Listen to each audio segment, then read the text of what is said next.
So as you guys know, to break into the world of finance or to any important realm of human endeavor, you either need to start from the bottom and work your butt off, or be a Nepo baby. And unfortunately for many of you, your parents are not as cool as my parents. So I talked about this previously where I was fortunate enough to be an authorized user on parents' credit cards from the age of 16. And so by the time I turned 18, I was ready to apply for credit cards. I already had 2 years of credit history under my belt. And if you're watching this video, unfortunately, you're probably not in that fortunate situation, but you know what? That's fine. You don't gotta be an Nepo baby to make it happen. So in this video, I want to go over the best credit cards for beginners. And this is more a video for those who have no credit history, have been through multiple bankruptcies, or have not watched my previous videos about credit cards.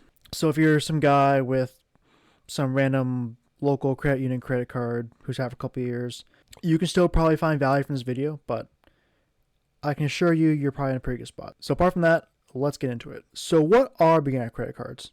And what qualifies a credit card as one that's beginner friendly? So first off, these are low barrier to entry credit cards that banks offer to high risk borrowers. You're coming in, Mr.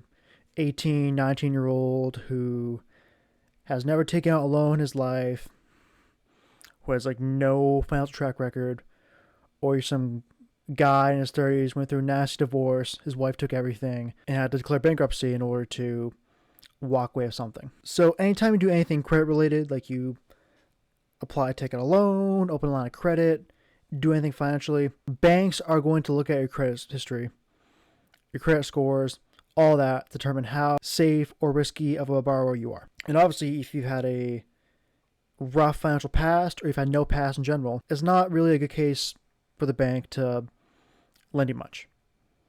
However, though, banks know that in order for you to be a profitable customer, they need to let you in the door somehow. And that comes with cards that offer secured lines of credit or limit the amount of credit that's available to you. If you watched any previous video of mine, you know if you use these credit cards like debit cards, you pay off in full, you don't spend money they don't have. These cards establish a relationship between you and the bank. These cards allow you to establish yourself as a responsible borrower. And as is the case in many of these credit cards, will offer a clear path for you to upgrade. So for 6 months, a year, 2 years, with low credit limits, with lousy benefits, but simply the cost of doing business. And once you're through that, the credit card world is yours. So if you're someone who's starting from zero, starting from the bottom, these next credit cards are the ones you need to pay attention to. So getting into it, do you discover it's secured?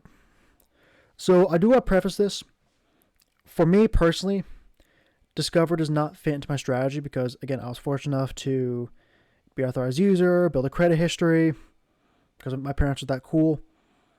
And I was able to kind of get some like pretty solid mid-level credit cards out of the gate. I do want to preface that I don't have personal experience with Discover, but talking to the vast majority of people my age, even my parents, many of them discarded with Discover cards. And so with this one in particular, this is Discover It's Secured. This is a secured credit card where you are giving yourself a credit limit. So in order to open this card, Discover requires you to deposit $200 minimum, which is refundable once you prove that you are a responsible borrower, which in due course will allow you to upgrade to a unsecured credit card where they give you a limit that you have to stick to. And so this card actually has some pretty good benefits. Card kind of lines up more with the Discover at Chrome rather than the cashback. So what it is, it gives you 2% back on gas and groceries, up to $1,000 per quarter between each category. So if you spend $1,000 combined between gas and groceries, you'll be paying that 2% cashback, and anything beyond that is 1%. And his next benefit, which is actually unique to Discover,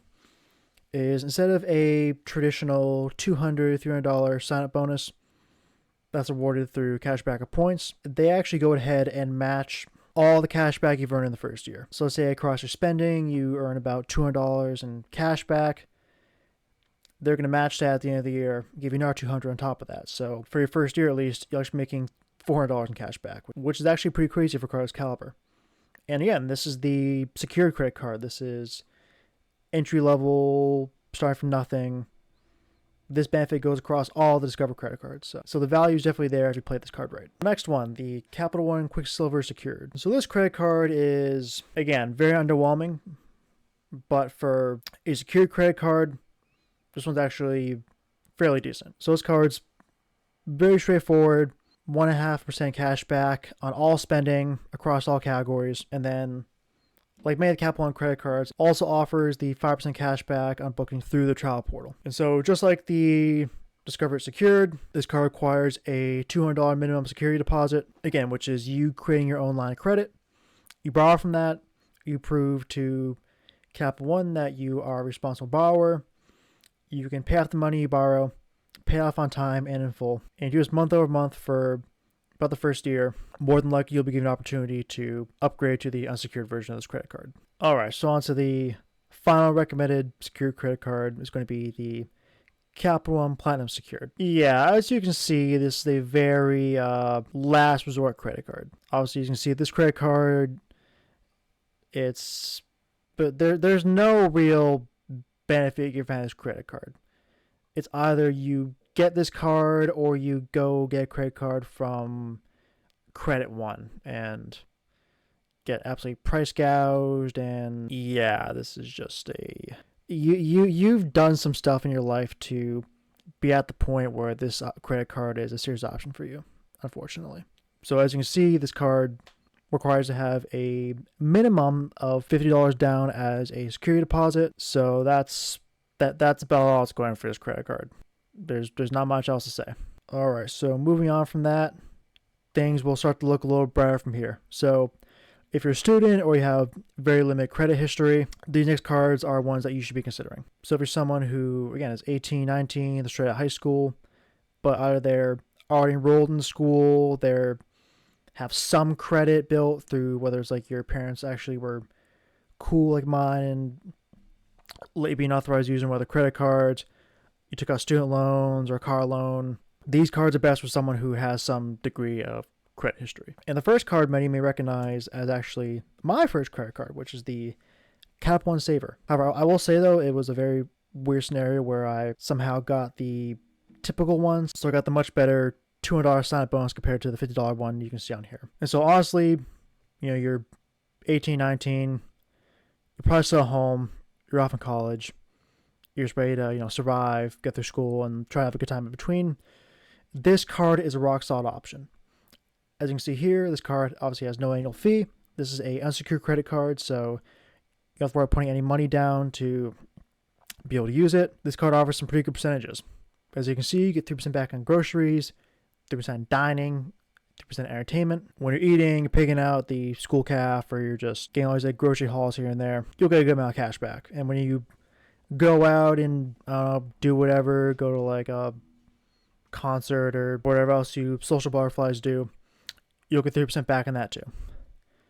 And just like the Quicksilver, and just like all Capital One credit cards at this level, you'll get the 5% back on bookings through travel portal. So when you decide to go on spring break, this is a pretty good card to use. So now moving on to the Chase Freedom Rise. So the reason I recommend this credit card over, let's say, the Quicksilver student card is because at this point in time, you shouldn't be too worried about, getting too much extra cash back or sign-up bonuses or whatnot.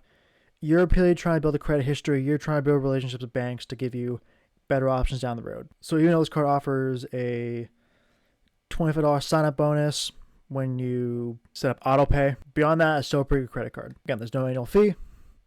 It's unsecured. You're given a limit. And it's 1.5% back on all categories regardless. And to touch on relationships with banks and upgrade opportunities, this card has a very clear-cut path where if you use this card responsibly for 12 months, you pay off every month in full, you don't exceed your limit, you're potentially guaranteed to get the Chase Freedom Unlimited, which is a rock-solid, mid-tier, real adult credit card, which then you also unlock 3% back on dining and drugstores and 5% back on travel. And so now this last card, it's pretty much a given for any beginner or student looking to get in the world of credit cards, is the Discover It Student Cashback. So obviously with this card, again, it's unsecured, don't put any money down, there's no annual fee, and this card opens the door to rotating categories. So this credit card, you get 5% back on rotating categories. One quarter is groceries, next quarter is dining, next quarter it's gas, last quarter is Amazon. Each of these quarters, you get 5% back, up to $1,500 to spend, and beyond that, everything else is 1% cash back. And just like the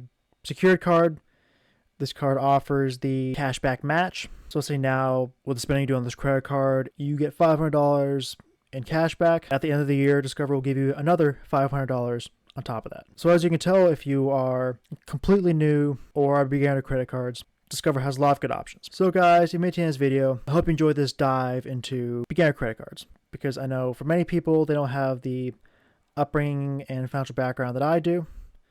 So it can definitely be difficult to get a start in your credit journey. So I hope you guys found some good options you can start to consider for some first or additional credit cards. And I hope they allow you to start to see the value in credit cards that I do. So guys, as always, enjoy this video. Make sure to like and comment, show some love. Subscribe if you feel that it warrants it. And I will see you guys in the next video. You guys take care.